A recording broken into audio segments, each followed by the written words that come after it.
हमारा आज का टॉपिक है ऋतुचर्या। संहिता अध्ययन वन चैप्टर नंबर 3 अष्टांग नृत्य। तो ऋतुचर्या मतलब सीजन की बात हो रही है, ठीक है। तो सीजन और मौसम आपको पता ही है, गर्मी और सर्दी आपको बिल्कुल पता है, और जो और एक्स्ट्रा ऋतु हैं वो हम बता देंगे। शुरुआत करेंगे हम, ऋतुएं कितनी होती है? ऋतु होती है 6। और कब कब होती है? पहले हम करेंगे सर्दियों की बात। तो सर्दियां भाई शुरू होती है नवंबर में और फरवरी तक रहती हैं सर्दियां हमारे पहाड़ों में, तो ठीक है।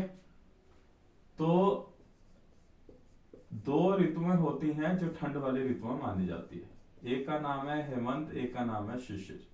हेमंत होती है नवंबर और दिसंबर में, और शिशिर होती है जनवरी और फरवरी में। खुशी की बात यह है कि बुक में सिर्फ हेमंत ऋतु के बारे में बोला है, ठीक है। शिशिर ऋतु में बोला है, जो हेमंत ऋतु में बताया गया है आपने वही शिशिर ऋतु में भी फॉलो करना है। ये खुशी की बात है। तो अगर हम सर्दियों की बात करें, हेमंत ऋतु की अगर हम बात करें, नवंबर दिसंबर की अगर हम बात करें, तो ऋतुचर्या में आपको 3-4 चीजों के बारे में पता होना चाहिए। सबसे पहली बात यह है कि ये कब होती है, वो मैंने आपको बता दिया, ये नवंबर दिसंबर में होती है। अब बात आती है आपका आहार कैसा होना चाहिए, आपका विहार कैसा होना चाहिए। ये तो इंपॉर्टेंट चीज है, ठीक है। तो आप हेमंत ऋतु और नवंबर दिसंबर का महीना आप देखो, सर्दियां, कड़ाके की ठंड।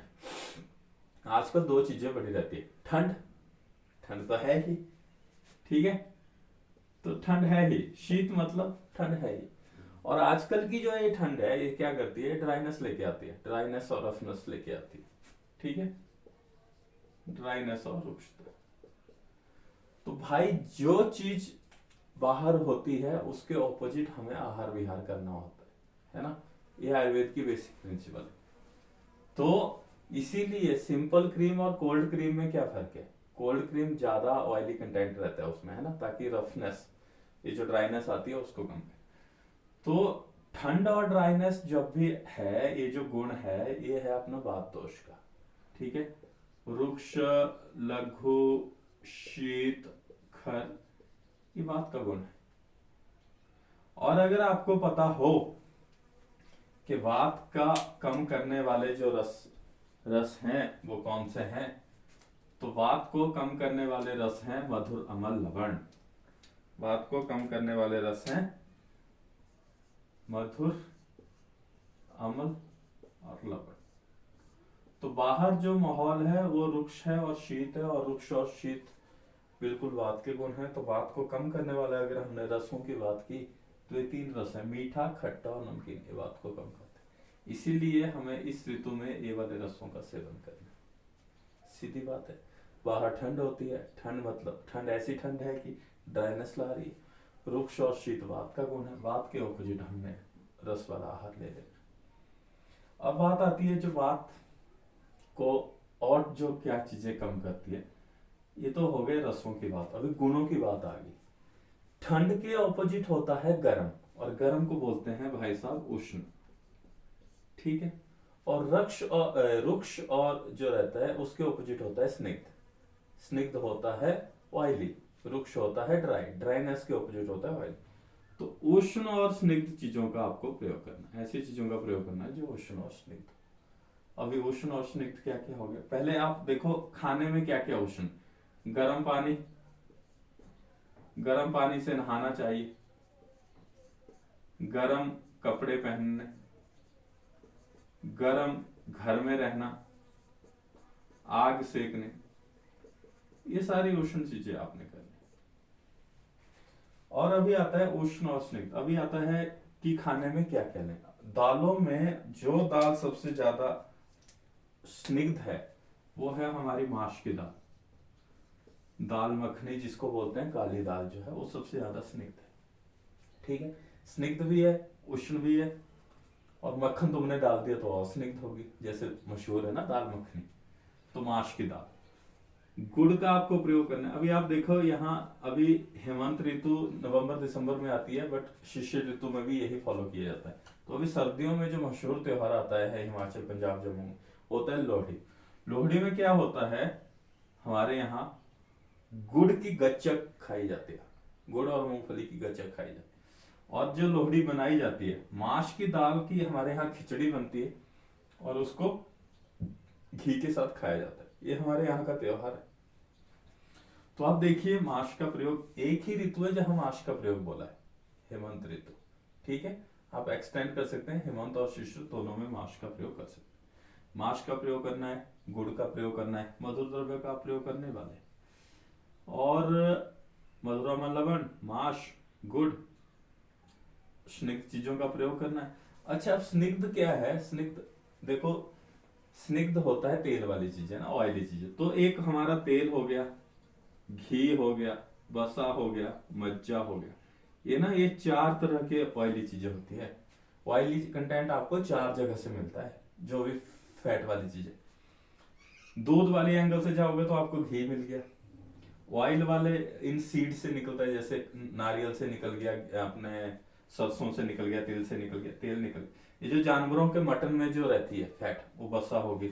जानवरों की हड्डी के अंदर जो रहती है वो मज्जा होगी। तो इन ये सब ऑयली कंटेंट है, तो इनका आपको प्रयोग करना चाहिए। अभी इनका जो प्रयोग होता है वो दो तरह से होता है, एक तो हो गया खाने में और दूसरा हो गया लगाने में।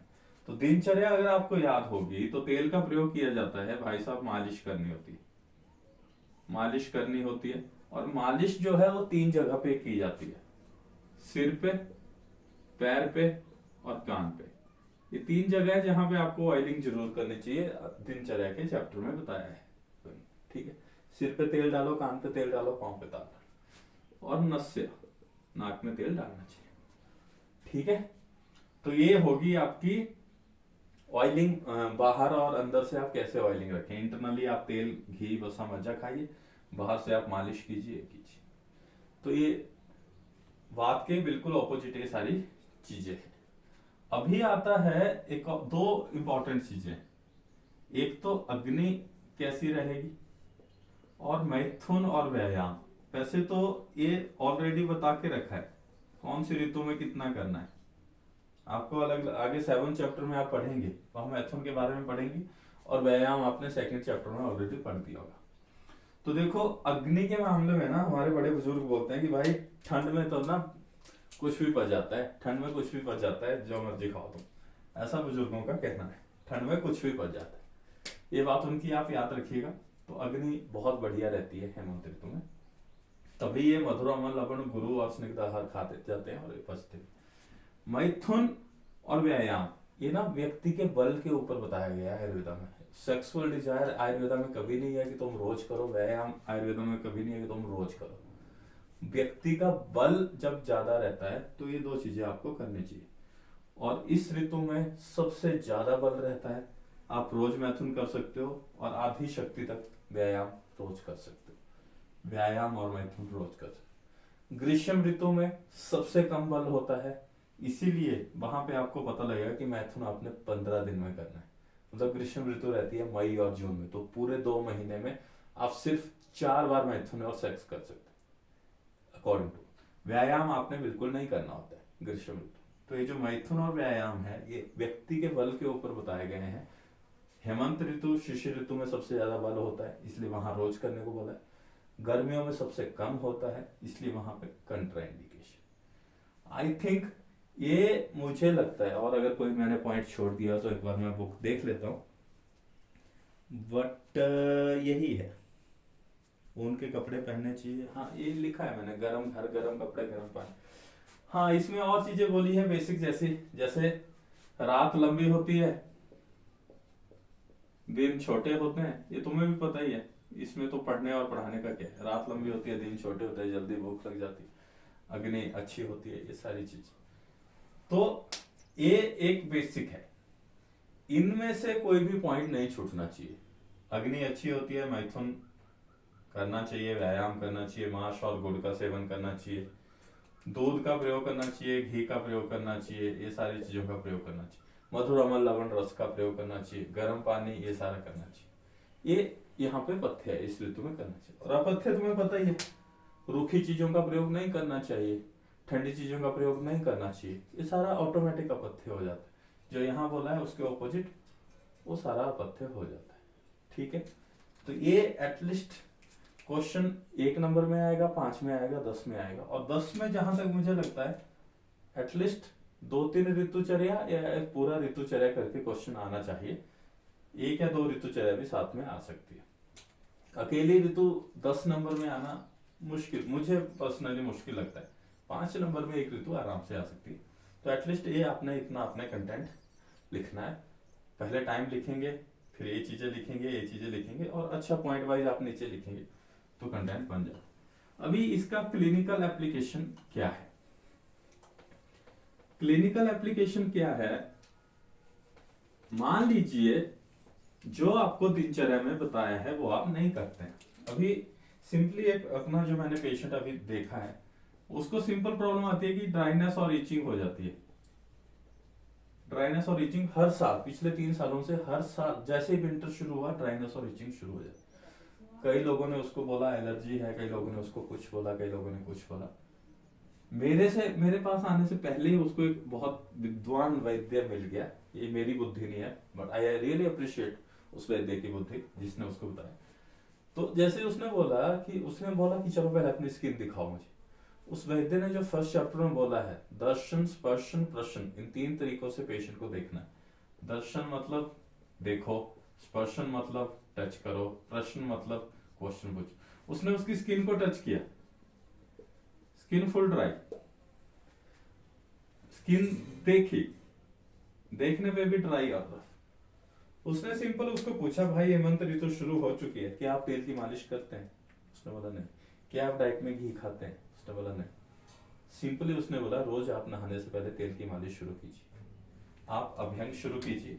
ऋतु चेंज हो चुकी है, इस ऋतु में आपको बाहर से भी स्नेहन का प्रयोग करना होता है और अंदर से भी प्रयोग करना होता है। बाहर से अभ्यंग शुरू हुआ और अंदर से घृत शुरू हुआ, और अभी वो पेशेंट बिना दवाई के बिल्कुल ठीक है। और उसको दिक्कत सिर्फ होती ही ये 3-4 महीने, जैसे सर्दियां जाएंगी ठीक। और रीजन सिर्फ ये ड्राइनेस, जितनी ड्राइनेस होगी उतनी इचिंग उसको बढ़ती है। तो इतना ये सिंपली होता है। अभी इस ड्राइनेस और इचिंग के लिए ऑलरेडी कितने डॉक्टर्स को उसने कंसल्ट किया। बट ये ऋतुचर्या का अगर एक बेसिक कंसेप्ट जैसा उस वैद्य ने यूज किया, अगर हम यूज करेंगे, आप फर्स्ट ईयर पे आप पेशेंट की हेल्प कर सकते हैं। इचिंग, ड्राइनेस आपको भी दिखेगी, इचिंग आपको भी पता है क्या होता है, ऋतुचर्या का कंसेप्ट आपको भी पता है कि भाई इस ऋतु में ये चीजें करनी चाहिए। बंदा नहीं कर रहा है, बाहर ड्राइनेस है, रुक्षता है, शीत है, उस वजह से दिक्कत आ रही है। अगली जो प्रॉब्लम हो सकती है, ये रुक्ष गुण की वजह से प्रॉब्लम है। एक और क्लिनिकल अगर मैं बात करूं, हो सकता है किसी को ज्वाइंट पेन बढ़ जाता है, जैसे ज्वाइंट पेन है या लेग पेन है या कहीं के भी शरीर का भी जो दर्द है वो बढ़ जाता है। बट जैसे ही वो सेक वगैरह देते हैं, सेक होता है मतलब स्वेदन, गर्म आग सेकना या स्वेदन करना, कुछ भी अगर देते हैं तो उससे फर्क हो। तो यहाँ ये जो बात का जो शीत गुण है उसकी वजह से प्रॉब्लम आ रहा है। ठंड में ही प्रॉब्लम हो रही है, खासकर जब सेक दे रहे हैं तो ठीक हो रहा है। यहाँ इसको बोलते हैं उपशय। उपशय क्या होता है? जिस चीज से फर्क पड़ रहा होता है। गर्म चीज से फर्क पड़ रहा है ना, तो मतलब शीत चीज से प्रॉब्लम हो रही है, शीत की वजह से प्रॉब्लम हो रही है और गर्म से ठंड फर्क पड़ रहा है। तो शीत गुण, वायु के शीत और रुक्ष का पहला एग्जाम्पल था शीत। तो यहाँ सेक के लिए आप पेशेंट को गाइड कर सकते हो, या तो वो अपने क्लॉथिंग पे लेयरिंग ज्यादा करे, है ना, ज्यादा गर्म कपड़े पहने जिस हिस्से में भी और वहां पे वो मालिश करे। इस बार मालिश के लिए गर्म तेल रहेगा, और तिल के तेल, नारियल के तेल, सरसों के तेल में अगर तीनों में जो सबसे ज्यादा गर्म है तो वो सरसों का तेल है। यहाँ आपके लिए ठंडी ज्यादा प्रॉब्लम है तो आप यहाँ सरसों के तेल से उस व्यक्ति को मालिश करने को बोलो और आग सेकने को बोलेंगे और कपड़ों की लेयरिंग बोलेंगे, तो उससे उसको फर्क होगा। और जब ठंड जाएगी तो वैसे ही उसकी प्रॉब्लम कम हो जाती है, होगी भी नहीं। तो इस तरह से ऋतुचर्या के कंसेप्ट्स को आप पढ़ के आप सोसाइटी के लिए बेटर सर्व कर सकते हो, और बिना कोई ज्यादा बड़ी मेडिसिन प्रिस्क्राइब करे। तो ये हमारी हेमंत ऋतु थी। अभी जो हमारी अगली ऋतु आ रही है वो है ग्रीष्म ऋतु। पहले मैंने सर्दियों की बात की, अभी मैं गर्मियों की बात कर रहा हूँ। सर्दियों में नवंबर दिसंबर में हेमंत ऋतु थी, जैन फेब में शरद शिशिर ऋतु थी। एक जैसा ही इनका आहार विहार रहता है। ग्रीष्म क्या होता है? ग्रीष्म गर्मियां आती हैं भाई। ग्रीष्म वो आपको पता ही है, मई जून में कड़ाके की गर्मियां होती है। कड़ाके की तो ठंड होती है, चलो गर्मी में निकली, मई जून में गर्मियां रहती है। तो गर्मियों में गर्मी मतलब चीज ही उष्णता है, उष्णता और गर्माहट, गर्मी है। बट यहाँ ये जो गर्मी है, देखो यहाँ एक तो एक गर्मी है, ठीक है, गर्मी है, और ना ये बड़ी सूखी लू जो चलती है ना, वो ड्राई और उष्ण, रुक्ष और उष्ण का कॉम्बिनेशन है। रुक्ष और उष्ण जो होती है वो चलती है लू और गर्मी। तो ड्राइनेस और हीट, ड्राई और हीट, इन दो का कॉम्बिनेशन है। रुक्षता और उष्णता इस सीजन में रहती है। तो देखो अब आपको क्या खाना चाहिए गर्मियों में, आपको क्या खाना चाहिए? सिंपल सी बात है, आपको गर्मियों में आपका जो आहार है या जो आपका विहार है वो कैसा रहना चाहिए? तो दिखती सी बात है यार कि आपको गर्मियां हैं तो आप ठंडी चीजें खाएंगे, ठंडी चीजें आप खाएंगे, ठंडे घर में आप रहेंगे, आप ठंडे पानी का प्रयोग करेंगे, शीत जल का प्रयोग करेंगे, ठीक है, और आप ठंडी चीजें, शीत चीजों का प्रयोग करेंगे। यहाँ पे जो कॉम्बिनेशन है, यहाँ पे अगर आप देखो उष्णता और रुक्षता, उष्णता है पित्त का गुण और रुक्षता है वात का गुण, और इकलौता ऐसा रस है जो वात और पित्त को कम करता है। ड्राइनेस की वजह से अगर आप मान ले वात डोमिनेट कर रहा है, उष्णता की वजह से अगर मान लो आप पित्त डोमिनेट कर रहा है, तो वात और पित्त को कम करने वाला एक ही रस है, मधुर रस। तो इसीलिए गर्मियों में मीठा, ठंडा और लिक्विड, क्योंकि डिहाइड्रेशन रहती है, लिक्विड चीजें चाहिए, एक्सेसिव स्वेटिंग हो रही है, मीठा, ठंडा और शीत द्रव्यों का आपको प्रयोग करना चाहिए। स्निग्ध तो स्निग्ध भी, रुक्षता के ऑपोजिट स्निग्ध, उष्णता के ऑपोजिट शीत, रुक्षता के ऑपोजिट स्निग्ध, और मीठा और द्रव। रसों की अगर बात करें तो मधुर रस का प्रयोग करना है, और गुणों की अगर बात करें तो शीत, स्निग्ध और द्रव, ये जो तीन क्वालिटी जिसमें हो उन चीजों का प्रयोग करना, ठीक है। तो अभी आहार में आप ठंडी चीजों का लेंगे, अभी दूध का आप प्रयोग करेंगे, तो सबसे ज्यादा जो ठंडा दूध होता है वो होता है भैंस का दूध। भैंस का दूध सबसे ज्यादा ठंडा होता है, तो इसलिए आप उसका प्रयोग करें। अभी अगर आप लेप लगाने के लिए, तो जो कर्पूर और चंदन होते हैं वो ठंडे रहते हैं, आप कर्पूर और चंदन का आप लेप करेंगे। घूमने आप जाएंगे अंगूर और आम के बगीचों में, जहां बढ़िया ठंडी हवा चल रही हो वहां आप घूमने जाएंगे, ठंडी हवा पेड़ों के पीछे आप घूमेंगे, तब तो धूप में थोड़ी आप घूमेंगे, पेड़ों के बगीचों में आप घूमोगे, कर्पूर और चंदन का आप लेप लगा सकते हो ठंडन के लिए। ठंडे घर में रहो, ठंडे जल से नहाओ, पंखा का प्रयोग करो, है ना, पंखा जहाँ ठंडी हवा, आजकल पंखा है, एसी है, कूलर है, पहले नहीं था, पर आप प्रयोग कीजिए, ठंडी जगह पे रहिए। खाने में ठंडे दूध का प्रयोग कीजिए। अभी देखो मिश्री, चीनी का ही एक बढ़िया फॉर्म है मिश्री, वो बहुत ठंडी होती है, उसका प्रयोग करना चाहिए। रसाला क्या होता है? रसाला आपको दही और मिश्री और काली मिर्च से कॉम्बिनेशन बनता है, दही, मिश्री और रसाला। वो क्या होता है? वो ताकत, हालांकि दही गर्म माना गया है आयुर्वेद में, बट एक कॉम्बिनेशन इतना है कि ये मधुर, द्रव, स्निग्ध, इसमें ये सारे गुण आ जाते हैं, और मिश्री शीत भी है, तो थोड़ा बैलेंस बन जाता है। बड़ी ताकत और नरिशमेंट देने वाली चीज है रसाला, दही, मिश्री और काली मिर्च का कॉम्बिनेशन। काली मिर्च बड़ी हल्की रहती है इसमें। और राग, शाड़ब, राग शाड़ब ये वही चीजें होती हैं जैसा आपका रुआवजा होता है ना, शेक नहीं यार, उसको क्या बोलते हैं, रुआवजा टाइप। रुआवजा एक चीज आता है जिसमें आप 2-4 चम्मच डालते हैं और पानी में घोल के पीते हैं। अभी उसको इंग्लिश में क्या टर्म है वो मुझे समझ नहीं आया, बट इस तरह का रसाला, राग, शाड़ब और पंचसार। पंचसार क्या होता है? 5 ठंडी ठंडी और ताकत देने वाली चीजें, जैसे दाख होगी, मुनक्का होगी, अंगूर हो गया, है ना, मिश्री हो गई, इस तरह की जो ठंडी चीजें होती हैं उनको, उनका पानी बना के वो पीने के लिए यूज किया जाता है, तो वो एक पंचसार होता है। तो ये सारी चीजें आप खाने में यूज कर सकते हो। और खाने में जो स्पेशल है, और खाने में स्पेशल,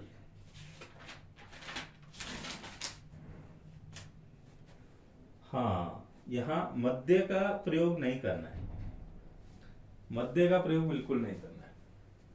कंट्रा इंडिकेटेड चीजों में, कंट्रा इंडिकेटेड चीजों में, कंट्रा इंडिकेटेड चीजों में मद्य का बिल्कुल भी प्रयोग नहीं करना है। अगर मद्य का प्रयोग करना ही है, मान लीजिए अगर मद्य का प्रयोग करना ही है, तो सिर्फ इतना सा मद्य डालना है, थोड़ा मद्य, थोड़ा सा आप मद्य डालिए, और ये जो बाकी सारा है, बाकी सारा आप पानी मिलाइए। मद्यम न पेयम, मद्य न पिए, अगर पीना ही है तो थोड़ा सा मद्य लीजिए और बहुत सारा पानी मिला के पीजिए, ठीक है। ये कंट्रा इंडिकेशन है। और यहाँ पे कटु, अमल, लवण, ये आपको सेवन नहीं करना है। कटु, अमल, लवण का सेवन आपको नहीं करना है। मधुर रस का ही उधर मेनली सेवन करना होता है ग्रीष्म ऋतु में, बाकी रसों का, क्योंकि अगर आप अमल और लवण स्निग्ध हैं परंतु वो उष्ण है, तिक्त और कषाय शीत हैं पर वो रुक्ष है, तो एक मधुर ही है जिसमें ये सारे गुण मिलते हैं। मधुर शीत भी है, स्निग्ध भी है, ठीक है। तो शीत और स्निग्ध दोनों गुण जिस रस में है वो सिर्फ इकलौता मधुरी। बाकियों में अमल और लवण स्निग्ध हैं पर वो उष्ण है, तिक्त और कषाय शीत है पर वो रुक्ष है, तो इसीलिए सिर्फ एक ही रस बच जाता है। तो ये सारी चीजें जो आपको प्रयोग करना चाहिए। कटु, अमल, लवण का सेवन नहीं करना है। पहले ही मैंने तुम्हें बोल दिया है कि देखो भाई, मैथुन का प्रयोग तो नहीं करना है। अभी 5 मिनट पहले वीडियो में बोला, गर्मियों में बल कम होता है तो नहीं करते।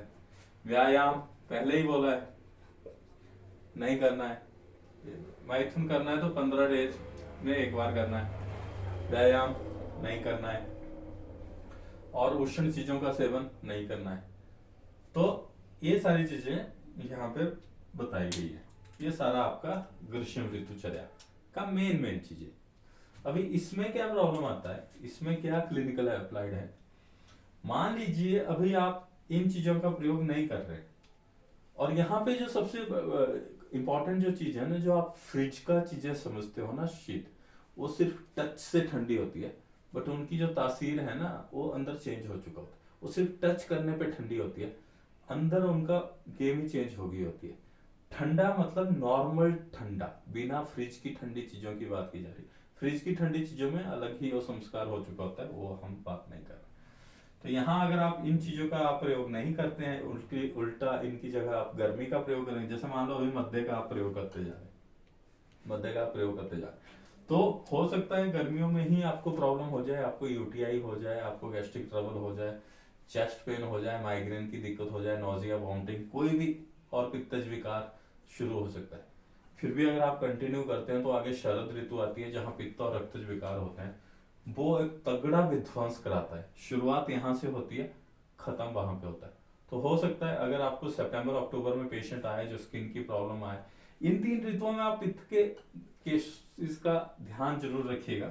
जब भी आप गर्मियों में, बरसात में और शरद ऋतु, मतलब मई टू अक्टूबर, जब भी ऐसी कोई पित्तज और रक्तज बीमारी आपको आए, आप आगे पढ़ेंगे पित्त और रक्त की बीमारियां क्या क्या, तो आप इस, चाहे जलन है, दाह है, वॉमिटिंग है, नोजिया है, माइग्रेन है, हेडेक है, फीवर है, ब्लीडिंग डिसऑर्डर है, ये सारे रक्त और पित्त डिसऑर्डर्स हैं, ठीक है। इनमें से जब भी आपको अगर कोई पेशेंट मिलता है तो एक बार आप यहाँ से ऋतुचर्या चेक करते जाओ कि आपको सबसे पहले पूछेगा कि प्रॉब्लम शुरू कब हुई। मैक्सिमम इन्हीं ऋतुओं में दिक्कत आती है, क्योंकि यही जहाँ ठंडी चीजों का यूज करने को बोला है, आदमी गलती से गर्म चीजें खा लेते हैं। अभी जैसे मैं खुद बोल रहा हूँ, हमारी माश की दाल जो है वो गर्म है, बट हम 12 महीने खाते रहते हैं, तो जरूरी नहीं गर्मियों में वो दिक्कत कर सकती है, वो गर्म होती है। और कई ऐसी चीजें होती हैं जो गर्म रहती हैं, हम कंटिन्यू फ्लो में खाते जाते हैं।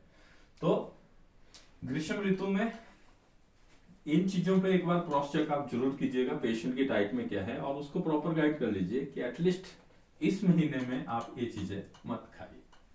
अभी आता है अपना ग्रीष्म ऋतु हो गया, गर्मियां हो गया और सर्दियां हो गया। इनके बीच में, गर्मियों और सर्दियों के बीच में, अभी जैन और फेब तक शिशिर ऋतु थी, मई और जून में ग्रीष्म ऋतु थी। अभी बीच में बचता है मार्च और अप्रैल। तो भाई मार्च और अप्रैल में आती है हमारी बसंत ऋतु। बसंत पंचमी भी मार्च अप्रैल में ही आती है, तो आपने बसंत ऋतु याद रखना है, बसंत ऋतु। इसका एक अलग ही स्कैम है और इसको ध्यान से समझना बड़ा जरूरी। ये क्या बोलते हैं कि देखो भाई, आपने नवंबर दिसंबर जनवरी फरवरी बढ़िया मधुर अमल लवण चीजें खाई, आपने स्निग्ध आहार भी किया, ठीक है, तो आपका जो शरीर है, मान लो ये आपका शरीर है, तो आपका ये जो शरीर है, आपके शरीर में कफ इकट्ठा हो रहा है थोड़ा बहुत, है ना। यहाँ पे थोड़ा कम रहता है बट यहाँ पे ज्यादा रहता है, ये कफ का ज्यादा स्थान है। यहाँ पे भी मुझे थोड़ा कम करना पड़ना, यहां से ऊपर छाती के ऊपर आपको पता है कफ का स्थान है, तो कफ इकट्ठा हो रहा होता है। इकट्ठे होने को बोलते हैं कफ का संचय।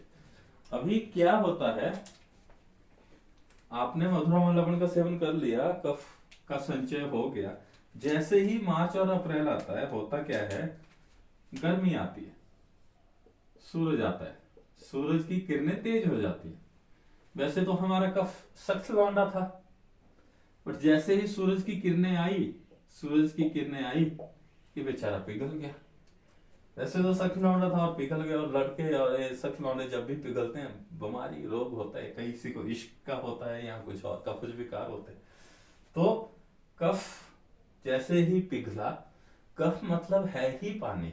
कफ का अगर तुम डेफिनेशन समझे तो कफ एक बर्फ की तरह, जैसे बर्फ कैसा होता है, पानी ही इकट्ठा होके बना हुआ होता है ना बर्फ, गर्मी आई तो पिघला। कफ भी वैसा ही है, पानी से ही मैक्सिमम जो कफ का मेन कंटेंट है वो पानी ही है।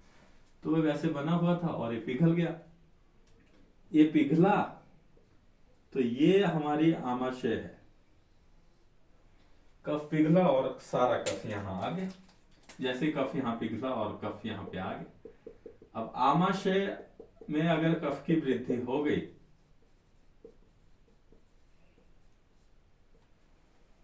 तो दिक्कत यह है कि कुछ बीमारियां होती हैं आमाशय से। अगर कुछ बीमारियां क्या होती हैं, जो आमाशय से ही कुछ बीमारियां होती हैं, जैसे हो गया फीवर, कफ फीवर हो गया, खांसी हो गया, अस्थमा हो गया, हमारा श्वास रोग हो गया, और हिक्का रोग हो गया, हिचकी। चलो हिचकी तो उतनी बीमारी नहीं है, बट फीवर, कफ और कोल्ड, फीवर, कफ, कोल्ड और अस्थमा, ये सारे क्या बोलते हैं, आचार्य क्या बोलते हैं, सेकंड ईयर में तुम पढ़ोगे कि भाई ये जो बीमारियां हैं ना, वो यहीं से उत्पन्न होती है, आमाशय से उत्पन्न होती हैं ये बीमारियां, आमाशय से उत्पन्न होती हैं ये बीमारियां। तो जब आमाशय में दोष बढ़ रहे हैं तो इनके लिए एक कारण बन सकता है। मैं नहीं बोलता हूँ यहाँ बस इकट्ठा हुआ कि फीवर शुरू ना, मैं नहीं बोल रहा हूँ, वे और कारण भी होते हैं और आगे आगे प्रोसेस बढ़ता है। बट इन बीमारियों के लिए ये मतलब पूरा प्लेटफॉर्म तैयार कर दिया इसने। जैसे राम मंदिर बनके ना, सॉरी, प्लेटफॉर्म तैयार कर दिया। मतलब जैसे क्रिकेटर ओपनर जाके मिडिल ऑर्डर वालों के लिए प्लेटफॉर्म तैयार कर देते हैं ना कि रन मारो, वैसे ही अगर यहाँ कफ वृद्धि हो गई तो इन बीमारियों के लिए। और फिर मान लो कफ यहाँ पे बढ़ा हुआ है, आपने कोई भी काम किया कहीं पे भी, जितनी भी बीमारियां हैं आयुर्वेद में, तीन ही दोष होते हैं, वात, पित्त और कफ। कफ की वजह से कोई भी बीमारी हो सकती है, कुछ भी हो सकता है। मान लो तुमने टांगों का ज्यादा यूज किया, मान लो यहाँ आमाशय में कफ बढ़ा होता, तुमने दौड़ लगाई, कफ जाएगा वहां घुटनों में चला जाएगा। इसी को बोलेंगे कोष्ठ से संधि की गति, चैप्टर नंबर 12 में पढ़ोगे तुम। तो यहां से कफ वहां चला गया, घुटनों में स्वेलिंग आ गई, घुटनों में स्वेलिंग आ गई, घुटनों में स्टिफनेस होगी, कफ की सिम्टम है। तो कहीं पे भी प्रॉब्लम क्रिएट कर सकता है, ठीक है। ये बसंत ऋतु में दिक्कत है। बसंत ऋतु में कफ वृद्धि हो रही है। जैसे ही कफ वृद्धि होती है, कफ और अग्नि का लिंक है भाई, अग्नि मंद हो जाती है। जब जब कफ बढ़ता है अग्नि मंद हो जाती है। ये दो चीजें आपको समझनी पड़ेगी। और कफ वृद्धि की वजह से क्या क्या हो सकता है, ये मैंने यहाँ डायग्राम से दिखाने की जरूरत की है। और कफ वृद्धि क्यों हो रही है, क्योंकि जो कफ संचित हुआ था हमारे हेमंत और शिशिर में, वो गर्मी की वजह से पिघल रहा है। गर्मी की वजह से हेमंत और शिशिर में इकट्ठा हुआ कफ पिघल रहा है। कफ पिघलने से अग्नि मंद हो रही है। अग्नि और मंद होने से और कफ वृद्धि से ये कई सारी बीमारियों की पॉसिबिलिटीज हो सकती है। ओहो, मैंने डायग्राम क्यों मिटाया। अच्छा चलो फिर से नया डायग्राम बनाता हूं।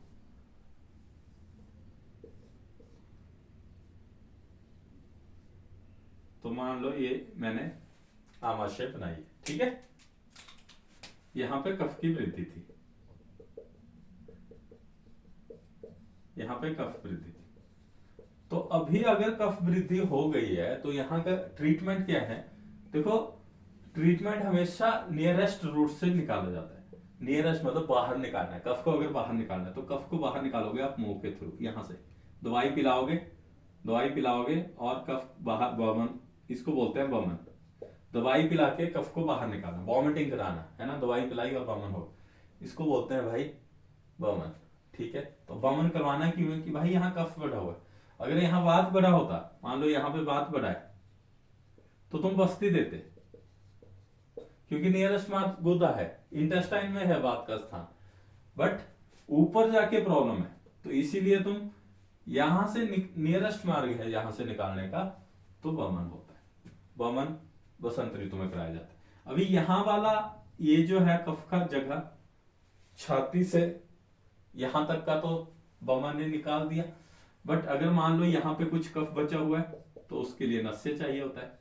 नाक में आप तीक्ष्ण दवाई देते हैं और कफ निकाल देते हैं मुंह में, तो यहाँ वाला एरिया तुमने वमन से निकाल दिया, यहाँ वाला तुमने नस्य से निकाल दिया। इसीलिए वमन और नस्य बसंत ऋतु में दिए जाते हैं, क्योंकि भाई साहब कफ बड़ा होता है।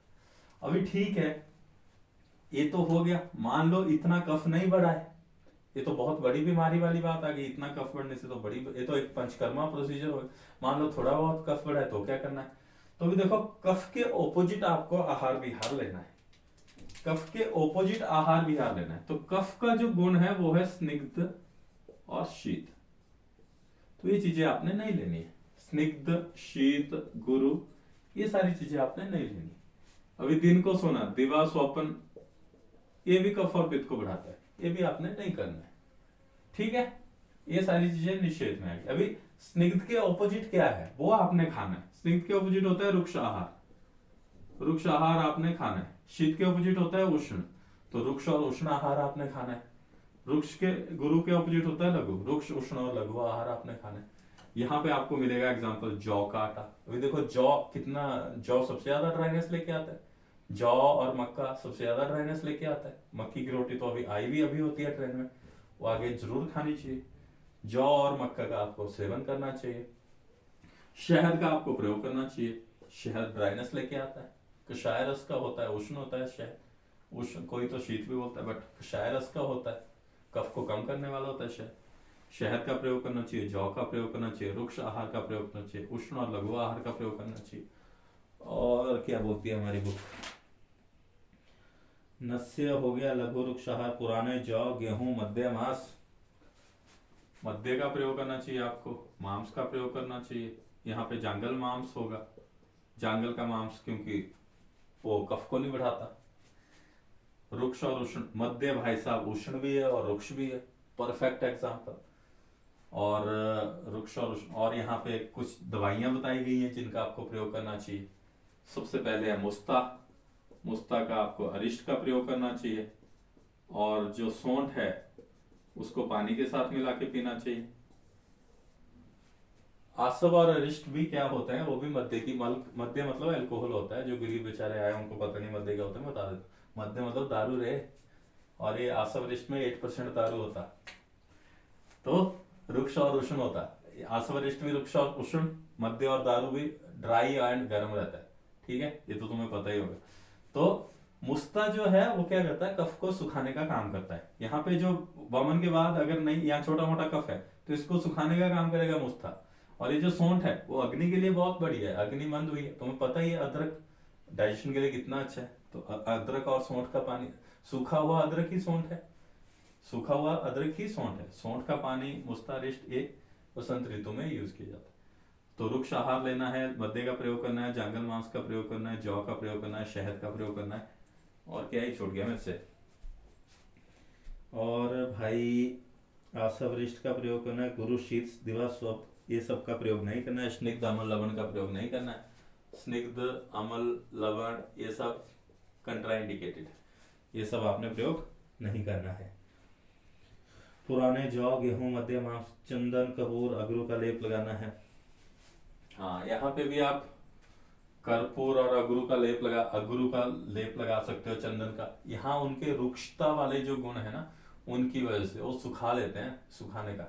गर्मियों में चंदन ठंडक की वजह से है, यहाँ पे रुक्ष है चंदन, वो सुखाने की वजह से है। अलग अलग ऋतु में उनके अलग अलग वो है टशन, ठीक है।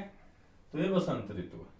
तो देखिए अभी मैंने बता ही दिया, अगर आपने इन सारी चीजों का प्रयोग नहीं किया तो आपका कफ बढ़ेगा तो फीवर, कफ, कोल्ड, अस्थमा, वो वाली ट्रैक्स। अगर वहां से आपके कोई और आपका साथ में आपका निदान देते रहते हैं, हड्डियों का दिया तो जॉइंट पेन, सिर का दिया तो सिर का दर्द, कुछ और दिया तो अपना वो रहा यूट्रस से रिलेटेड रहा कोई तो फाइब्रॉइड, कहीं पे भी जाके कफ कुछ भी प्रॉब्लम क्रिएट कर सकता है, ठीक है। आमाशय के बाद या तो वो क्लीन होना चाहिए, बहुत दोष है तो बामन और नस्से के द्वारा क्लीन होता है, कम है तो आसावरिष्ट इनका यूज कर सकते हैं, और डाइट में ये रहता है। ध्यान ये रखिएगा क्योंकि गर्मी आती है, लोग इस डाइट को ज्यादा फॉलो करते हैं। लोग दही का सेवन शुरू कर देते हैं, अरे भाई गर्मी आ गई तो दही भाई आपका स्निग्ध है, गुरु है और अम्ल है, खतरनाक गंदा कॉम्बिनेशन है बसंत ऋतु के। वो एटलीस्ट आप पेशेंट को बंद करवा देना एटलीस्ट बसंत ऋतु में, तो वो एक एज ए आयुर्वेदा स्टूडेंट आपकी बहुत बढ़िया अचीवमेंट होगी। तो फिलहाल मुझे लग रहा है वीडियो काफी लंबा हो गया होगा, तो हम यहाँ सिर्फ 3 ऋतु पढ़ के ही इसको सम अप करेंगे।